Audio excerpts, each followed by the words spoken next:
everybody talks about the cycle of violence, but we don't, up to now, really know what it is.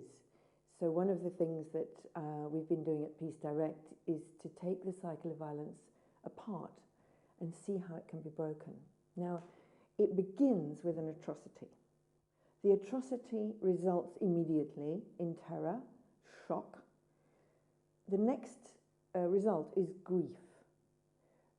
And then what happens after that is that grief becomes anger.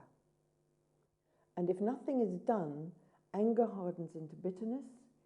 Bitterness becomes the wish for revenge, and then the wish for retaliation, and then you get another atrocity, and the whole cycle goes round again.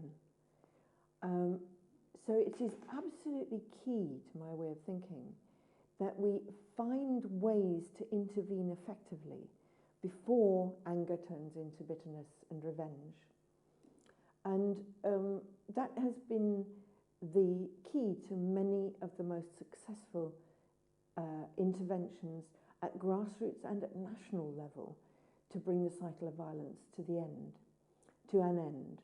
The most obvious one at the national level was in South Africa with the Truth and Reconciliation Commission, because what they did was to tackle the anger head-on. They even were tackling the bitterness and the wish for revenge head-on. And the way they were doing it was by communication and dialogue. They were enabling people who had been deeply injured and wounded by others to listen to one another. And for those that were the perpetrators of violence, to witness the injury and the grief that they had brought about, but also to have the chance to say what was going on for them while they did it. And this is also a key element behind the best application of restorative justice. What restorative justice does is to bring into the same room, supported by members of the community, two people who have have suffered as a result of one another's actions. For example, it's very widely used in the poorer parts of Rio in Brazil, where, say, a young man has murdered the daughter of a woman.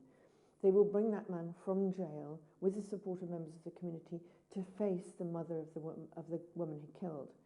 And first of all, she will be given the opportunity to say what she has gone through as a result of this action. And he will listen, and he will be asked to feed back to her what he heard her say until she's satisfied that he's really got it. And very often that's a deep emotional experience for him to do that. And then it's his turn. He has the chance to say what was going on for him at the time that he did this, which she may never have heard. In the court of law, she wouldn't have heard that.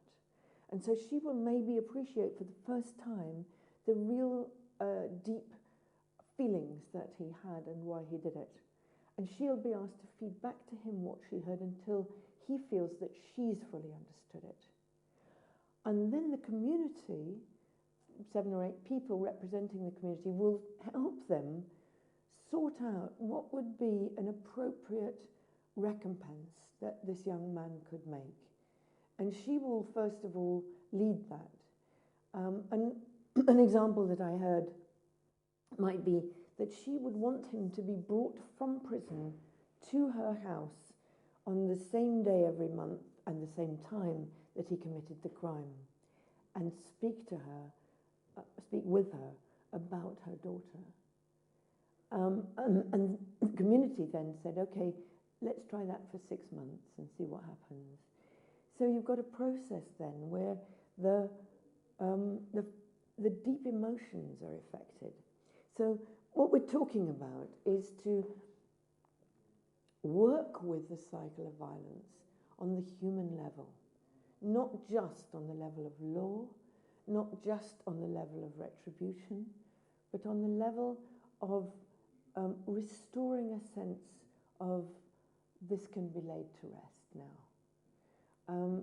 And to my way of thinking, this is what we need to do on a much wider scale in the world. because we're quite good at working at the level of insurance or financial recompense or law, all the things that are measurable in the terms that we use. But what we're not very good at is working with the human side. And it's at the level of feelings that we get the eruptions from the unconscious that lead not only to local wars, but to world wars. And Jung was right when he said that it's at the level of the collective unconscious that we have to work to prevent catastrophe.